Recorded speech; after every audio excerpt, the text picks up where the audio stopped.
Ladies and gentlemen, welcome to BSV TV.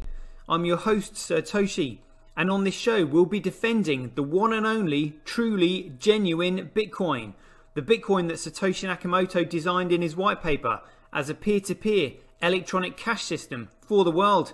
Let's get the disclaimers out of the way. So all the statements that you hear on this show are opinion and must only ever be taken as opinion. They are never to be taken as any form of advice, family, financial, sexual or otherwise. And on that note, let's sit back, relax, have some fun and enjoy the show. Get paid for your content in Bitcoin and set your own fee on Streamanity. Yeah, I'm not surprised I wasn't asked why I'm convinced Craig is Satoshi. I posted on Reddit. He signed in my presence using the private key from block number one, the very first mined Bitcoin block.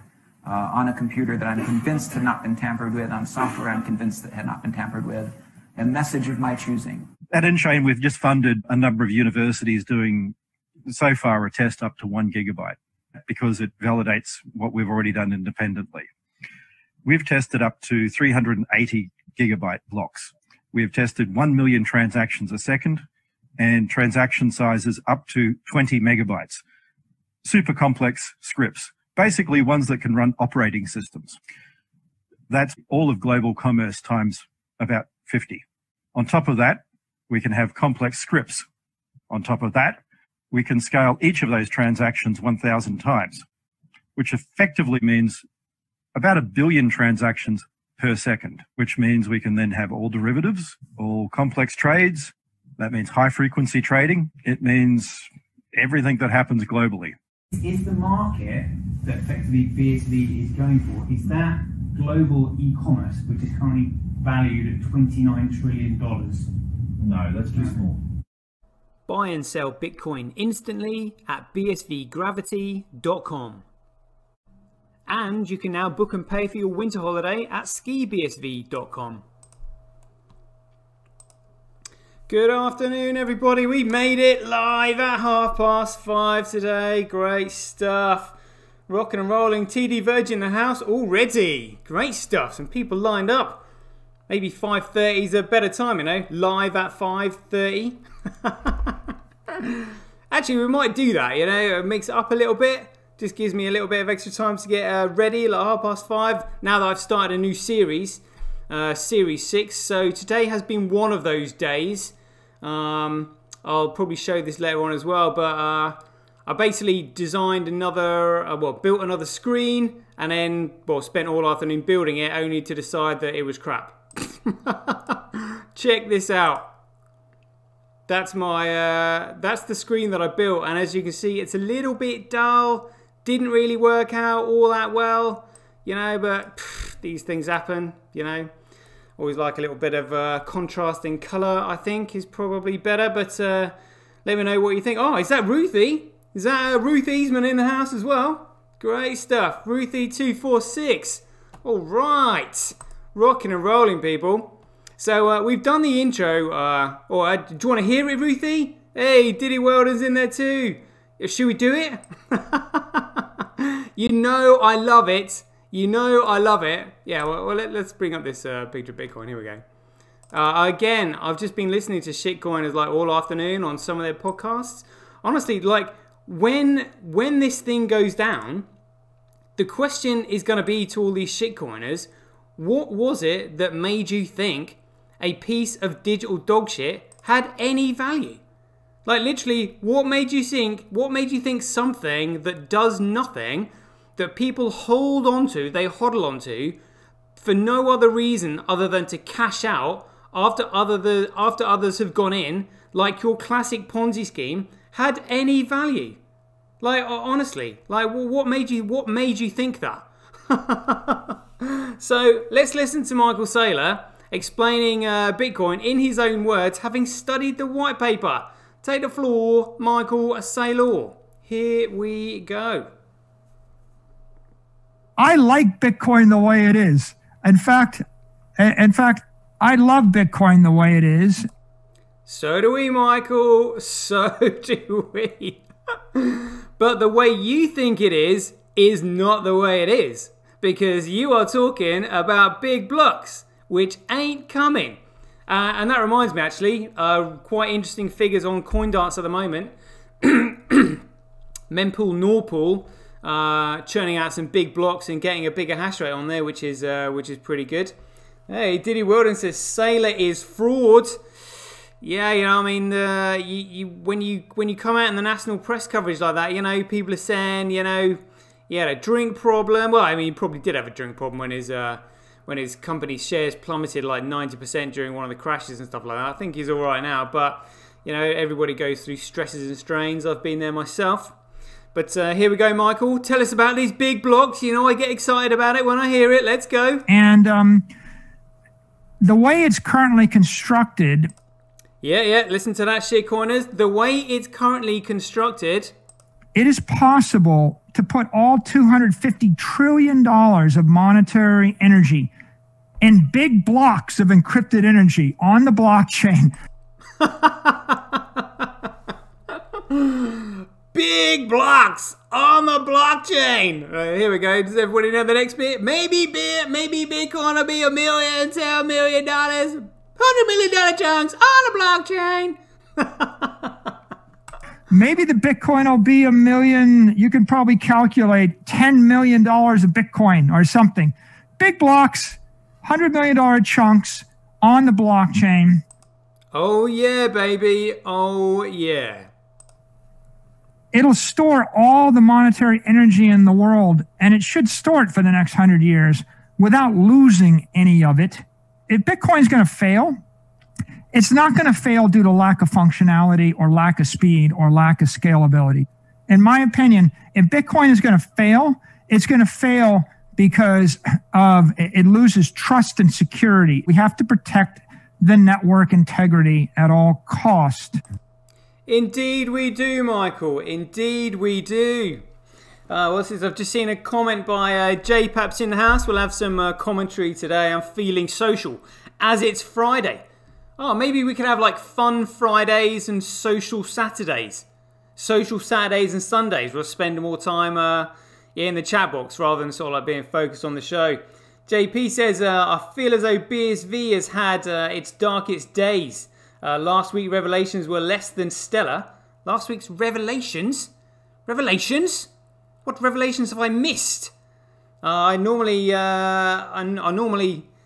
keep my ear to the grindstone. What, revelations that CSW is actually going to try and keep himself alive?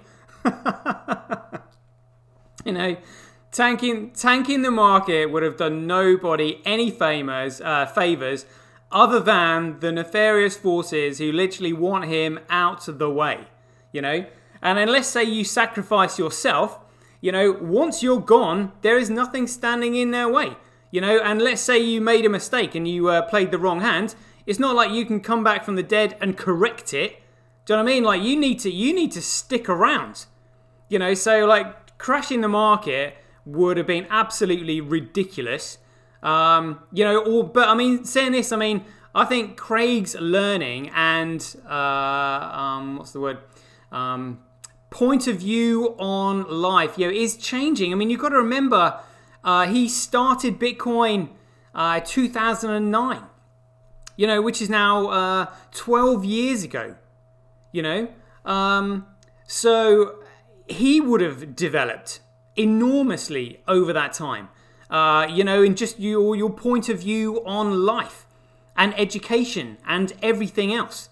You know, and obviously we all know that he used to be a pastor, so he probably had maybe you know, delusions of grandeur with the likes of Jesus being sacrificed and Muhammad Gandhi and all that. But I mean, again, I don't know if he read it. I didn't get a response, but I wrote and just sort of pleaded with him making those 2 points. I was just like, look, if Jesus could see how the church, you know, has turned out, like, you know, with the Vatican City, the Roman Catholic priests, you know, shipping paedophile priests around different parishes so they could molest different children, hoping that nobody was going to find out. I mean, if you know you've got a paedophile priest, what on earth are you doing sending him to a different diocese? Get him the hell out of there. What, is paedophilia mentioned in the Bible as being okay? It's absolutely outrageous what they were doing. You know, that was one thing. And then you've got the Vatican Bank that was being used by organised crime, like the Italian mafia. I mean, honestly, if Jesus could see what the church had turned into, he would be turning in his grave. You know, son of a carpenter and, you know, being modest and always preaching that, you know, sort of, you know, don't overconsumption and all that. And what was it he says? It's harder for... It's easier for a camel to pass through the eye of a needle than it is for a rich man to get into the kingdom of heaven. Again, I mean, you know, and then look how wealthy and rich the Vatican has become. I mean, it's its own city, for crying out loud. You know, and then you hear, or you obviously, you know, you see the amount of poverty that's in the world, and then you see, you know, all these gold chalices, you know, on the altars of the church, and like how they're saying, oh, you know, well, you know, it's easier for a camel to pass through the eye of a needle than a rich man to get into the kingdom of heaven, so you better hand it over. I mean, they're telling everyone like, yeah, you give us your money and you can get in. Honestly, it's absolutely outrageous. And then and again, also, you know, I mean, look at how divisive the world is because of religion. And, you know, and when people die, yeah, they can't come back and say, oh, you know, look, don't worry about it. Just like chill out. I'm fine. You know, people carry on the grudge, you know, and it never stops. You know, so surely, you know, these people, you know, these martyrs who died are going to be looking down going, oh, you know, when you sort of come to the end of your life and you look back and you think, holy shit, what happened to me caused a whole load of grief and suffering and pain to everybody on the planet. You know, maybe you would have done things differently. You know, same with Muhammad Gandhi. I mean, you know, Pakistan and India became so divided, even though he thought he was doing the Indian people some good by getting the British colonials out. You know, it's just like, look, we don't need you anymore. We don't need your, you know, oppression.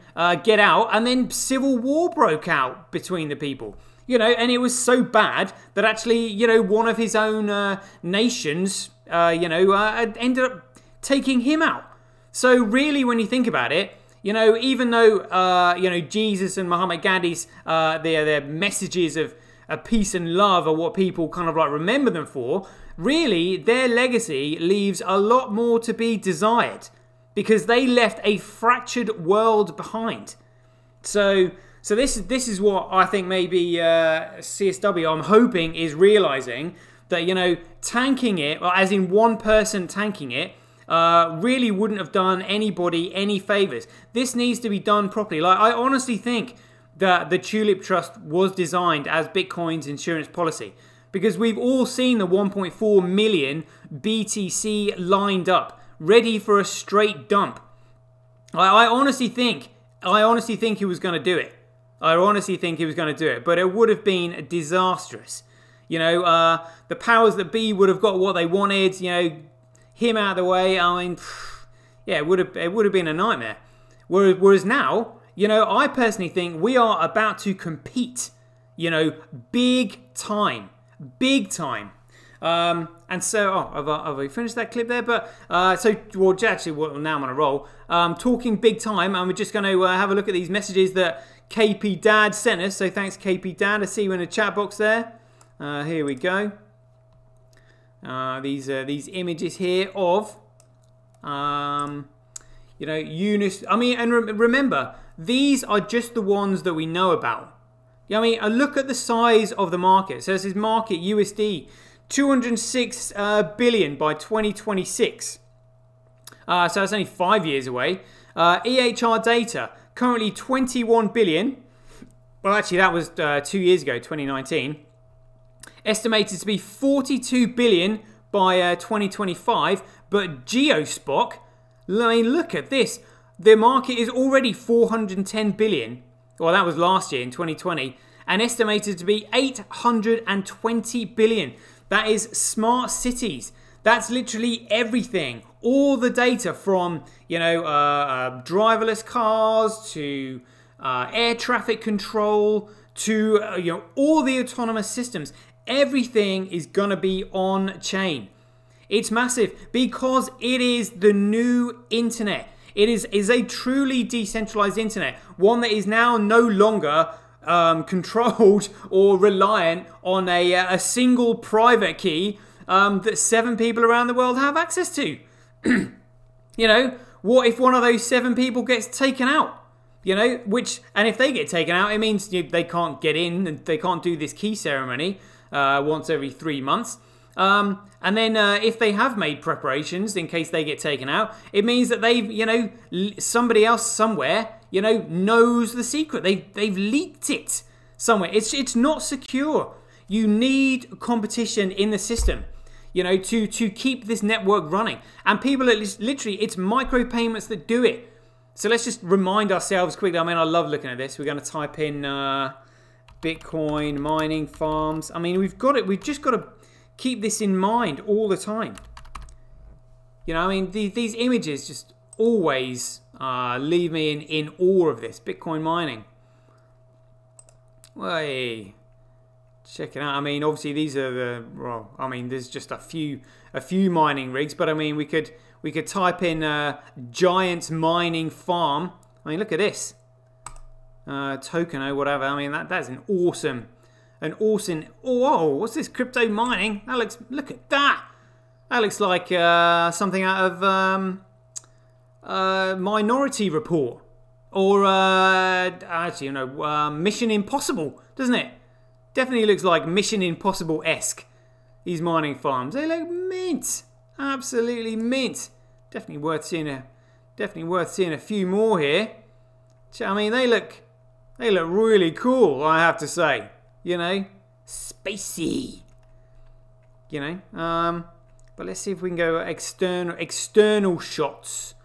Obviously, we know. I think it's Hyperlink. Is it Hyperlink? The one that went bust. We're typing mining firms external. See if we can have a look on the outside. See how big they are. Or should we just type in like big mining farms? Hey, Bitmain, classic one.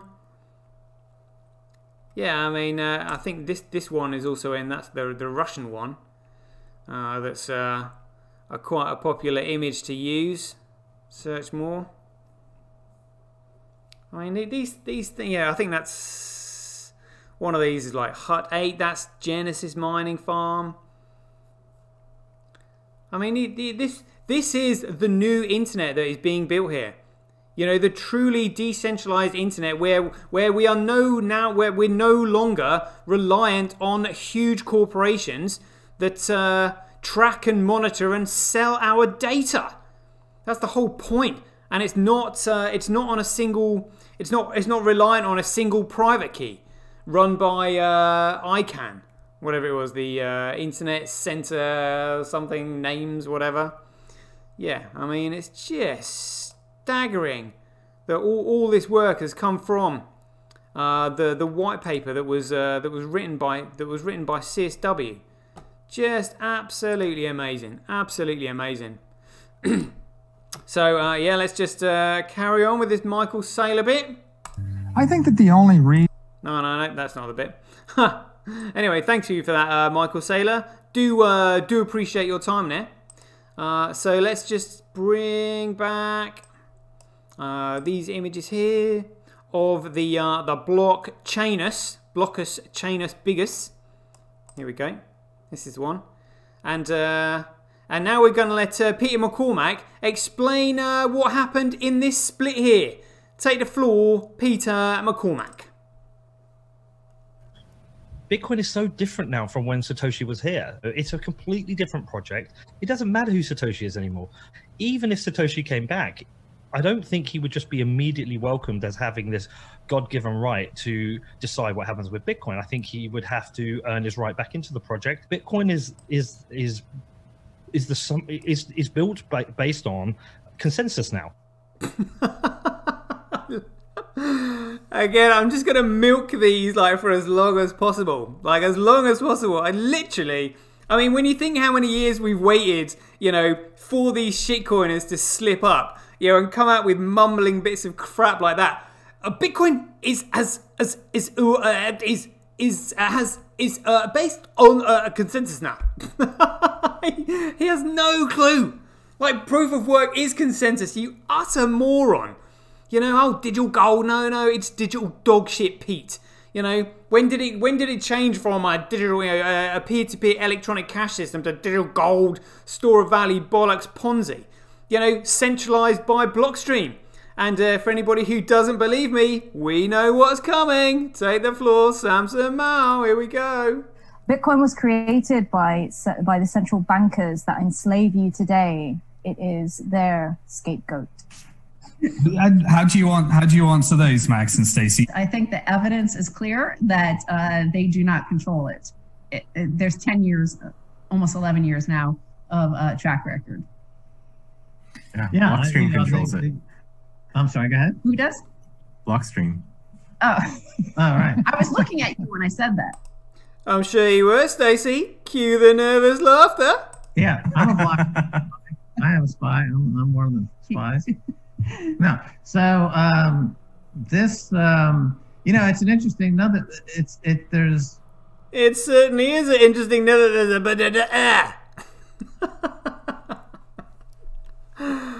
Oh dear, I love it. I love it. I love it. Honestly, I cannot get enough of this. So anyway, like talking about shit show and stuff. I missed this. Did anybody see this flash crash on Kraken? I mean, this is just absolutely hilarious. So we're just gonna read this article here. So it says Kraken users demand refunds over flash crash liquidations. I mean, like, what do they expect from a centralized shitcoin exchange that's out to make money? I've already heard that, Jesse Powell is adamant that they're not getting their money back, even though the flash crash only happened on their exchange. So let's see what it says here. Kraken users demand refunds over flash crash liquidations. Margin traders on Kraken are outraged after a flash crash triggered wholesale liquidations while the exchange was inaccessible to users. Oh, so they couldn't even get on there. They couldn't even get on there. No, how pissed would you be? You know? Shitcoin is going, oh, you know, we don't need regulation. We don't want the law involved, you know, but when you steal our money, we want it back. Kraken users are demanding compensation after a violent flash crash localized to the exchange resulted in leveraged traders being liquidated amid the sharp retracement recorded across the crypto market on February 22nd. Feb 22nd saw the single largest daily candle in the history of both BTC. Oh, they've got Bitcoin BTC there. It's a cool coin.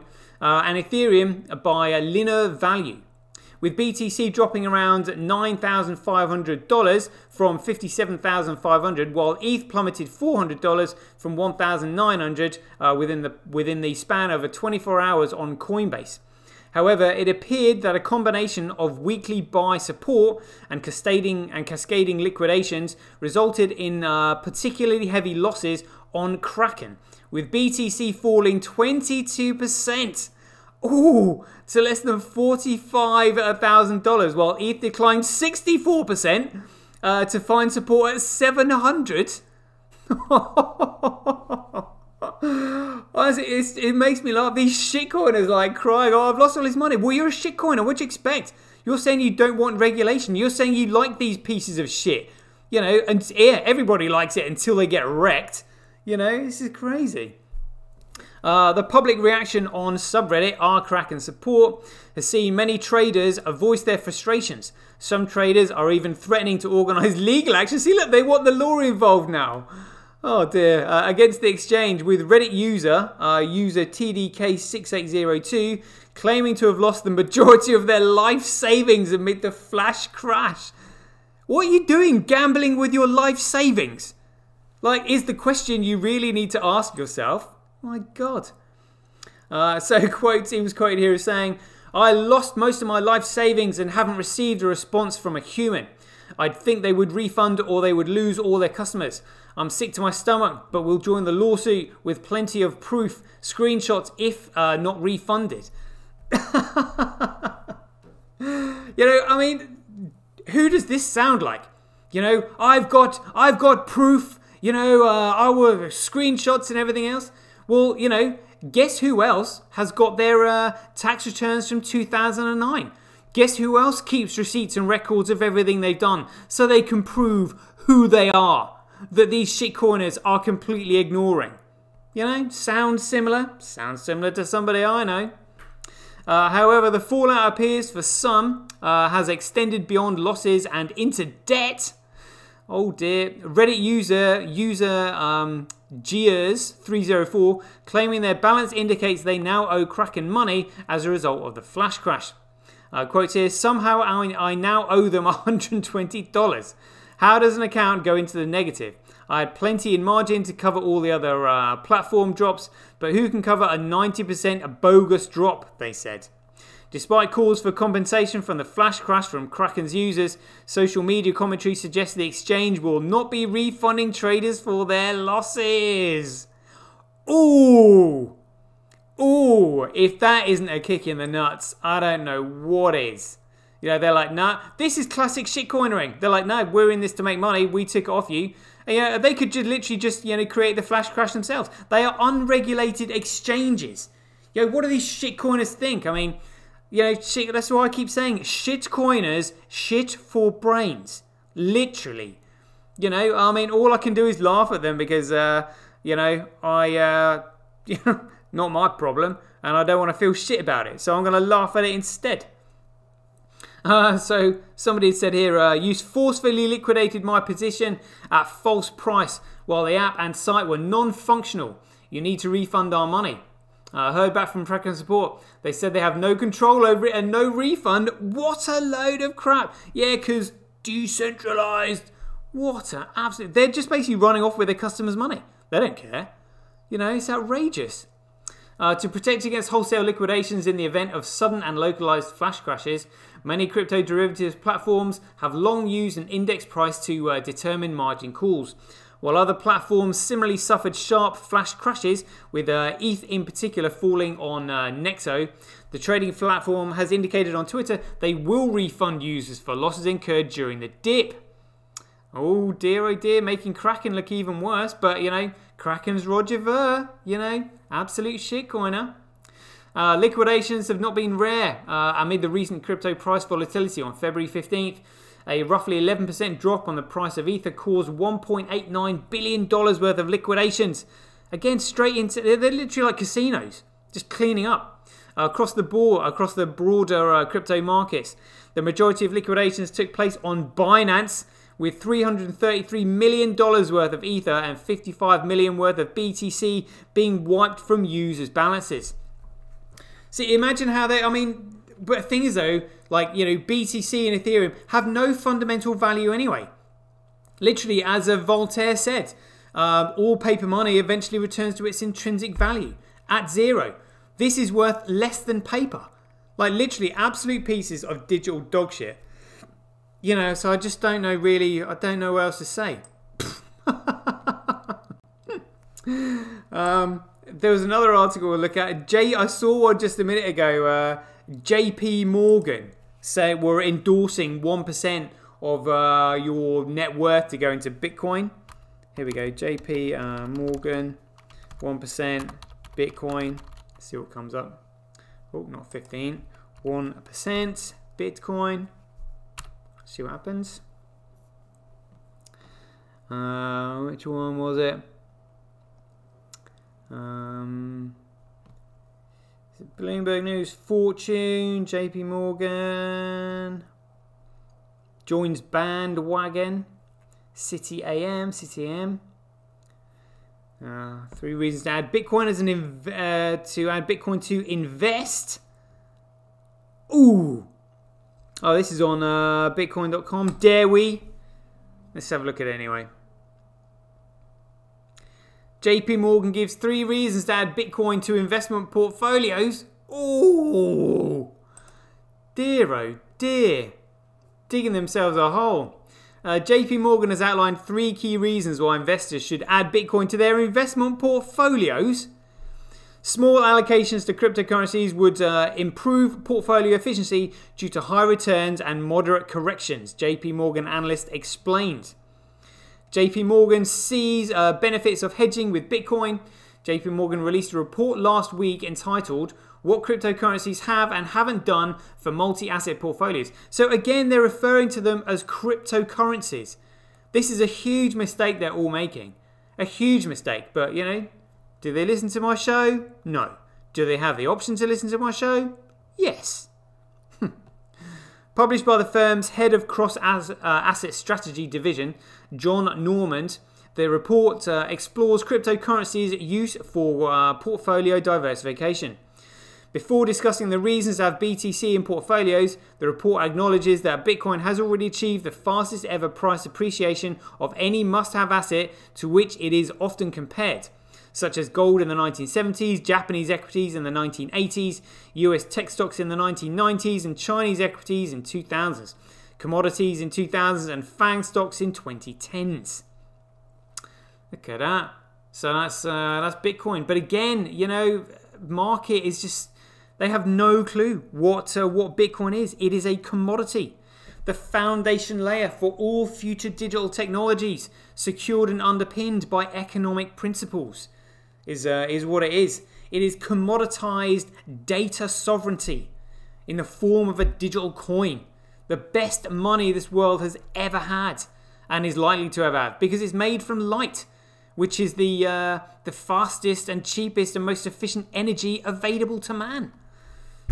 While noting that Bitcoin is highly volatile, the analyst hypothetically asked, why bother considering an unconventional and high volatility? Why bother considering an unconventional and high volatility hedge? When then answered his own question by giving 3 reasons. Firstly, equity and credit valuations look record rich for a very young business cycle. The report details, secondly, conventional hedges like DM bonds barely serve as an insurance when the US 10-year rates are near 1%. The report elaborates that the collapse of DM bond yields to negative yields in Japan and Europe and to 1% in the US has forced investors to focus on alternative investments. The third reason concerns some as yet unseen stocks, materially higher inflation, economically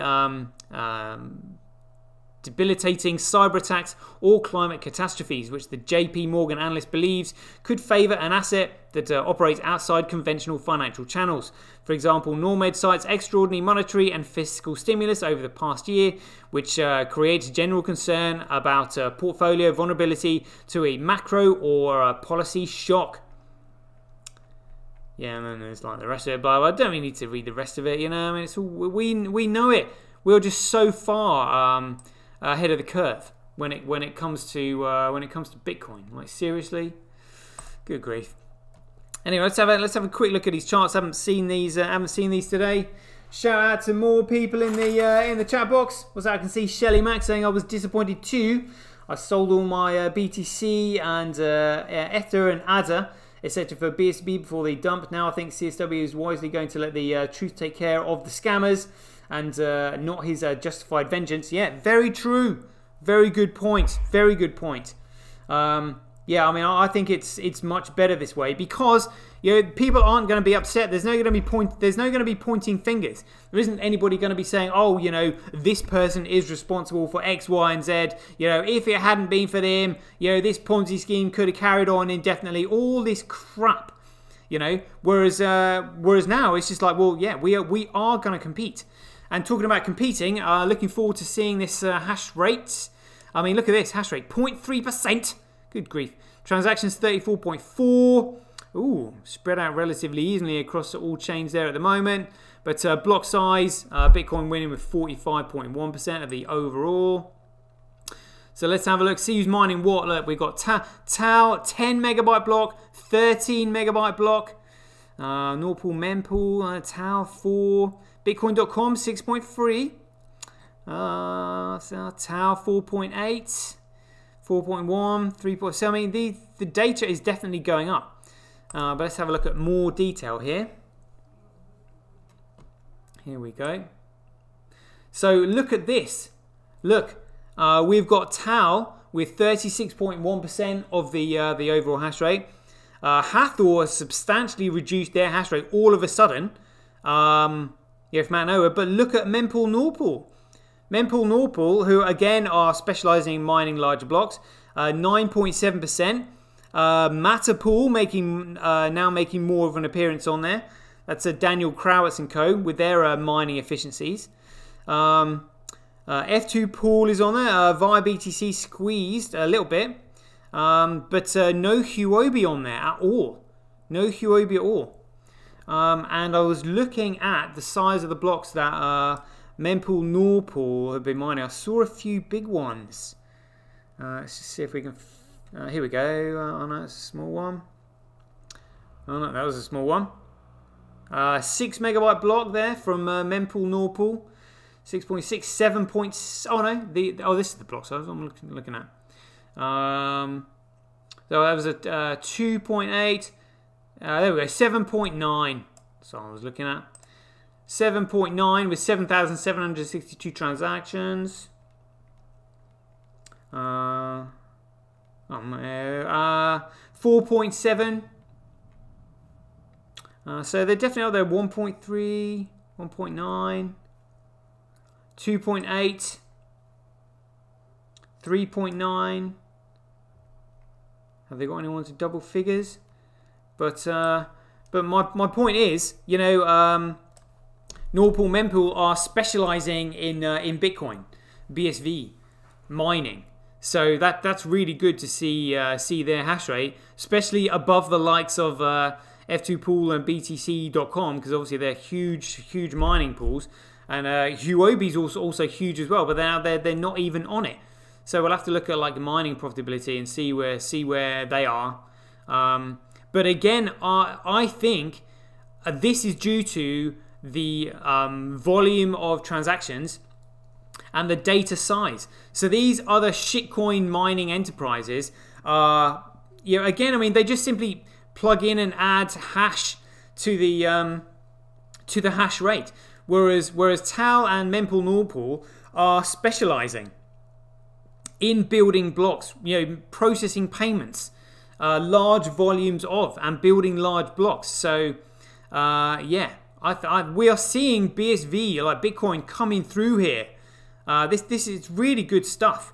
It's really positive stuff, you know, which makes me think, you know, it's on the way. And we've got to remind ourselves as well. Tau now sitting on $7 million loans from Craig Wright International.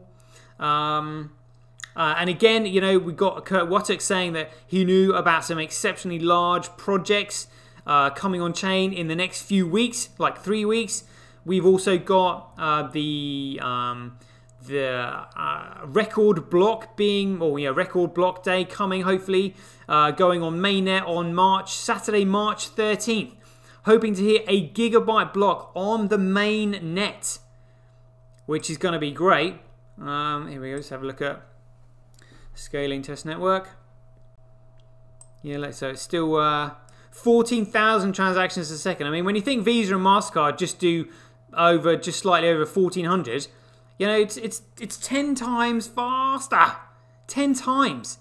You know, the power of this network is massive, and these shitcoiners have no idea because they spend all day looking at number go up. You know, knuckle draggers is literally all they are. So let's have a look, see where. Oh, so it's currently 0.1% more profitable to mine on Corecoin. 82,000 times cheaper. Yada yada yada. Yeah, we've seen all these before. Let's go down. Want to have a look at Corecoin. Whoa, that looks a bit different. So this is Corecoin 24 hours. So yeah, normally see BTC.com up there, don't we? But again, yeah, no Tau. The Tau tell, clear as day. They're not on there. Yeah. Really good. Really good. Really good. Let's have a quick look at Bitcoin blocks live. So again, we've still got D app on there, whatever it is. Absolutely motoring away. Yeah, on there. Let's have a look at charts quickly. Look at that. Look at that. 7.2 million transactions. I'm sure that's going up by like 1 million transactions a day, but what are we now? 26, so it's actually been since 14th, which is Valentine's Day that it started. So it's actually 11 days, so it's just under, so 11 days, half of that would be 5.5. So over 500,000 transactions a day. Is what this one application has been doing. And as we saw, and as we carry on to see, it's not showing on BitInfo graphs. Because if it was, I mean, can you imagine? Can you imagine the uproar? I think they are purposely flying under the radar. Because it's coming, ladies and gentlemen. It is coming so hard. Some sexual innuendos in there. So look at transactions, last 24 hours, 3 years, log. Look, they're not showing. They're not showing on here. Then so yeah, there has to. I think they're doing it on the sly because it's on mainnet. Those blocks are genuinely being mined.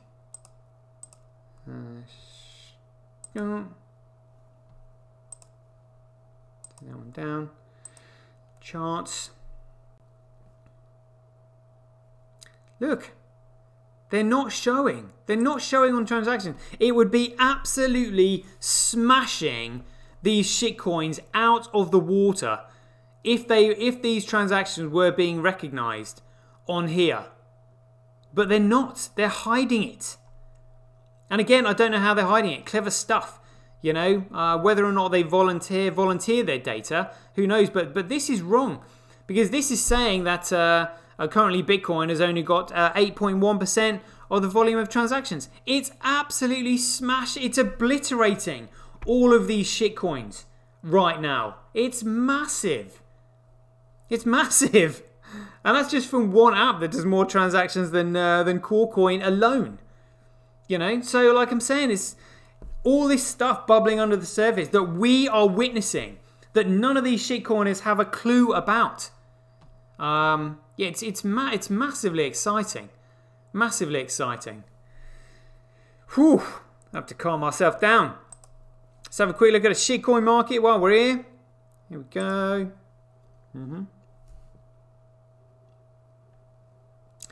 See what's going down. All shitcoiners ain't going to be happy. So that's come down from 58,000 to 47,000.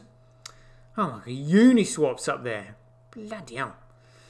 I'm not used to seeing Bitcoin bogged down. Oh, see, I've got some money coming. You know, I need low prices. This will do nicely. You know, I'd buy in at these price ranges all day long, all day long.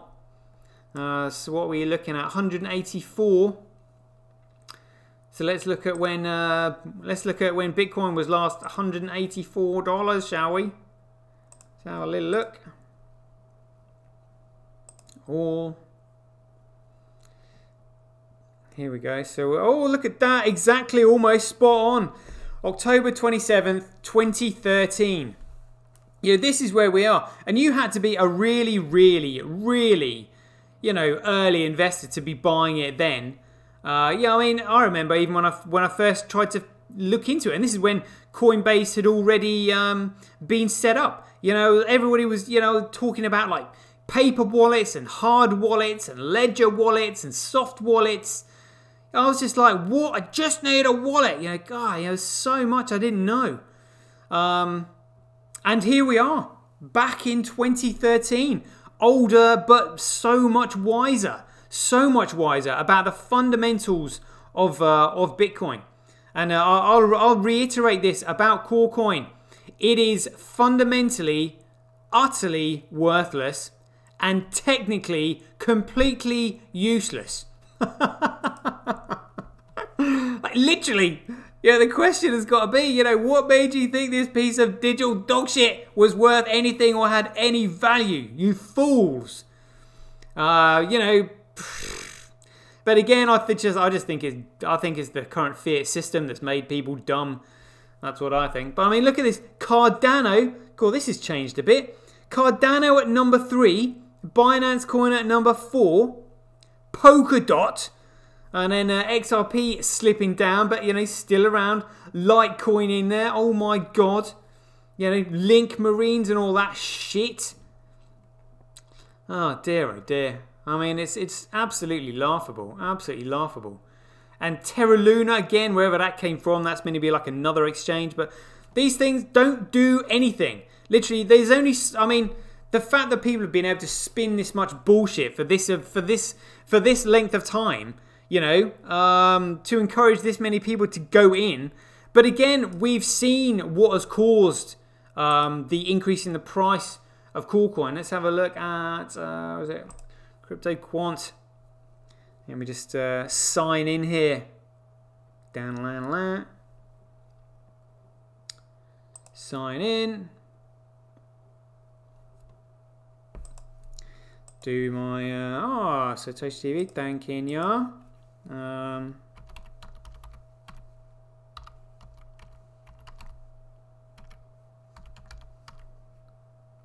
think I've got it. Is that going to work? And we're in. We are in. Right, this is the one we want. Look. Look at this. Exchange reserves. Look, it is so obvious what has happened. It is so obvious. It's blatant. Completely blatant. And like I said, there's no way exchanges, exchange all these reserves, would be, relinquishing their supply of Corecoin this much if they had anticipated the price to go up like that. There is no value in this whatsoever. It's yeah. Shitcoin is just they just wouldn't get it. They just wouldn't get it. They just you'd explain something to them, but as soon as you mention anything other, besides number go up and number go down, like I said, somebody said yesterday that eyes glaze over, and that's it. They're not capable of thinking beyond or looking past the end of their nose. They can't. OKX reserves. Just see what else we got. Our Binance outflows, BitMEX, derivatives exchanges. The all exchanges outflow memes. Coinbase. Just want to have a look at a spot exchange inflow meme. So somebody was talking about a large movement just the other day. Well, I say a large movement. It was only like 100 BTC. Yeah, but 100 BTC is like 5 million quid these days. So, I mean, Bitcoin, the genuine Bitcoin, is just going to be absolutely immense. Absolutely immense. So I wonder if there's like outflows from miners. All exchanges. Meme. Let's see what else there is. Coinbase. Anything else? There are lots of metrics on here. Yeah, it's I haven't been through all of this yet, but one day I might sit down and do it. Flow indicator, market indicator. Oh, we've got Poloniex, BitMEX reserve, OKX, Mount Gox reserve. Anything else? Miner flows. Let's have a quick look at this one then.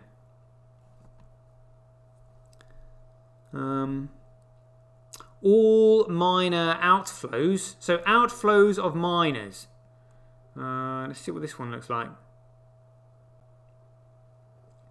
I mean, whoa! I mean, this is seriously. I mean, great graphics here. So total outflow, that's 15,000 BTC. So that's all miner outflows. So I guess we'll probably see it's F2 pool that, I mean, we'll see if we can find outflows from F2 pool. Pool in outflow, BTC.com outflow. F2 pool, affiliated miner outflow. Let's have a look at this.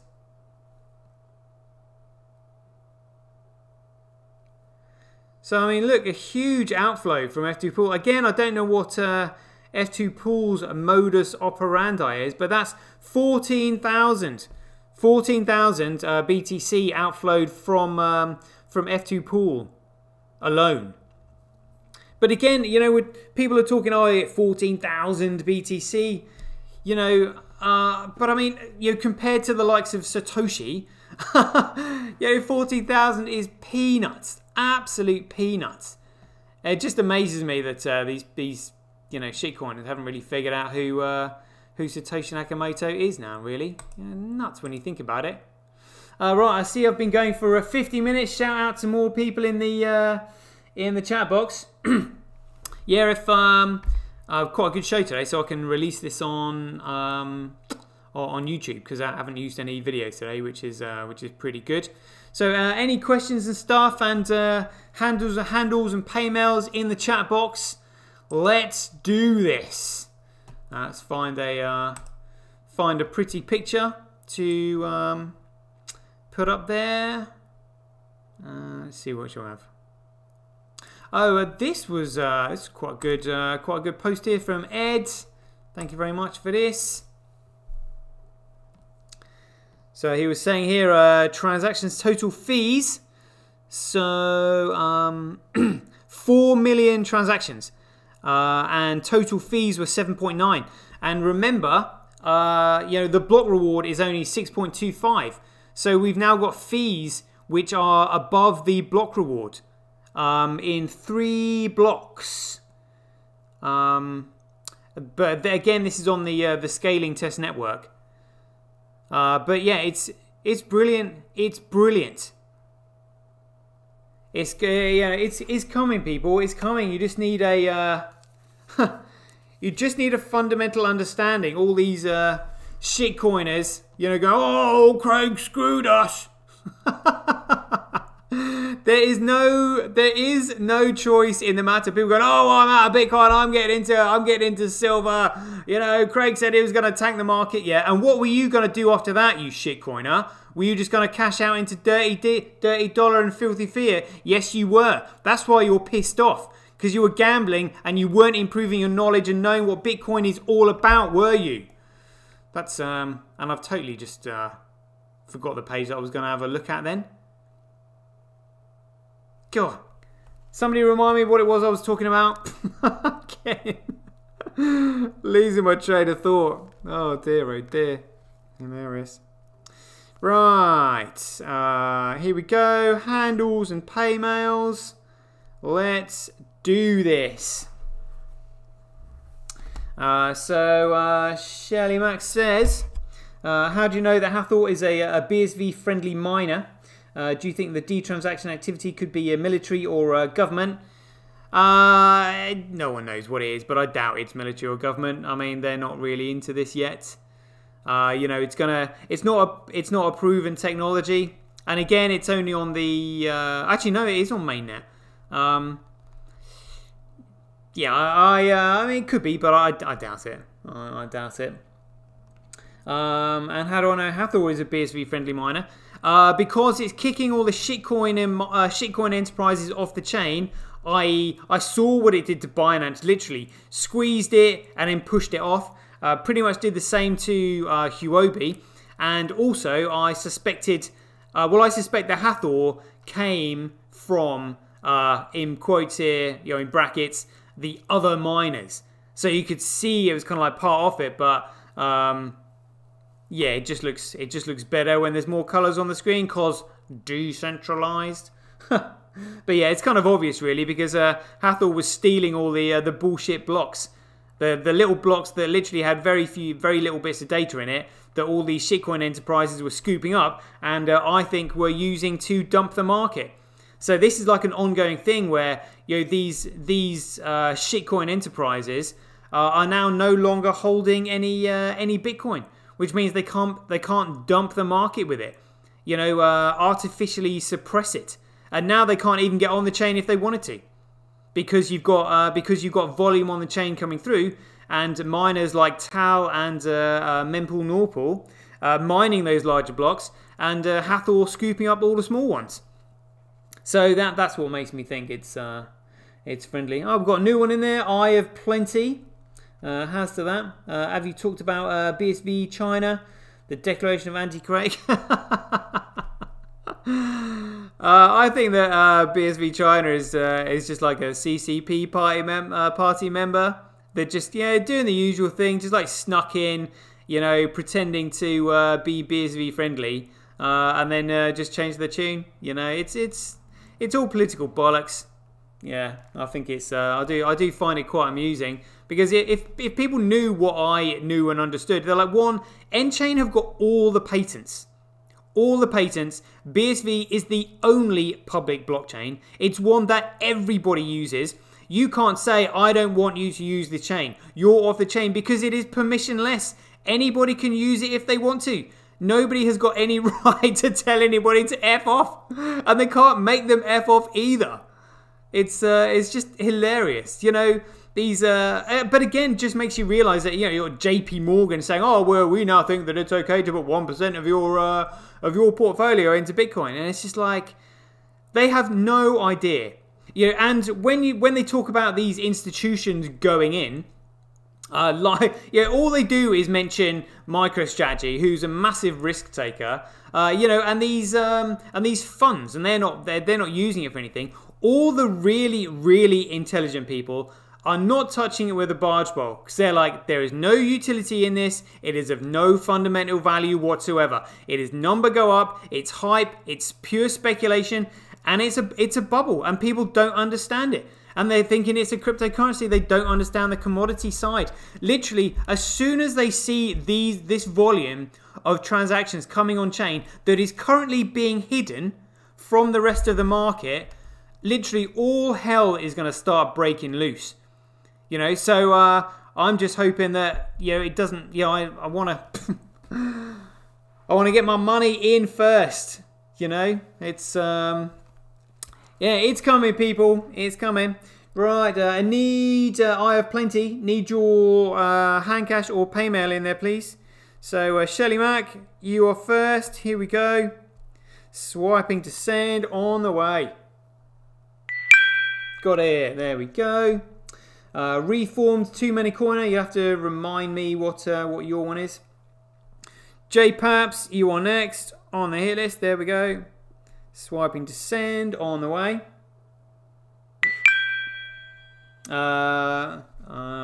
Red Arrow, that's Dimitri, if I remember correctly. There we go, got it, yeah. Swiping to send on the way. TD Verge, excellent, here we go. TD Verge. Swiping to send on the way. KP Dad, this one's for you on the way. Here we go, send. KP Dads on the way. Diddy, not Duddy, I can see you in there as well. You are next. And then Ruthie, I'm assuming that's you, Ruth. Here we go. Diddy, there we go. Swiping to send on the way. And Ruthie 2T, here we go. Is this you? Ruthie's man. Swiping to send. Thank you very much for popping in. Good to see ya. Great interview with Michael Hudson and Gravity.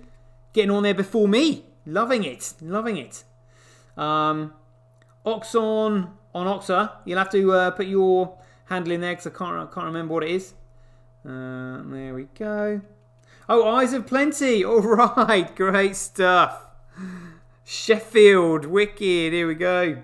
Segbet. Got it. Thank you very much. Swiping to send on the way. And reform too many coin. Reform too many. Actually, I'll put your one in there, Segbit. Here we go. I'll add that. Add it to friends. There we go. That's in there. Handcash buddies. Anyone else? Reform too many coiner. Need your one in. I can't remember what it was. But yeah, that'll do.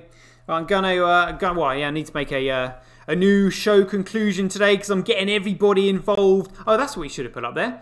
Do I have the image? Let me show you first of all what I've been a busy buddy. If that's what you want to call it.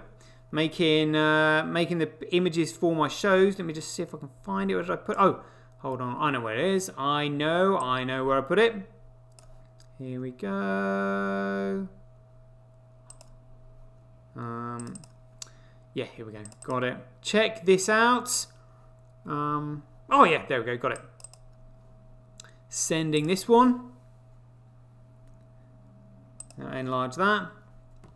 There we go. So I've made this as a sort of like as a conclusion to my show, where I'm now encouraging and informing people about Streamanity, Twitch, Relica, and I say support independent content creators on micropayment platforms. You know, I was thinking, how can I stick it to these big corps? Said we should profit from our data, not the large corporations who monitor, track, and sell it. Make them sound really bad. You know, subscribe to my channel, and then again, if you want to encourage people to get in and listen to my shows, they can go to Satoshi giveaway so they can get started, and then get on the likes of Twitch and Relica. And I think we all need to play a part and get people using these platforms. So yeah, should be good. All right, the peeps. 1 hour, 1 minute. We'll leave it there. Hope you enjoyed the show. So as ever, be aware, take care, stay safe out there. Joy given. Same time tomorrow. Catch you guys later. Get your tweet etched on Twitch, forever on the Bitcoin blockchain. Do it today at www.jointwitch.com. BuyBSV.live, the best place to buy Bitcoin SV online.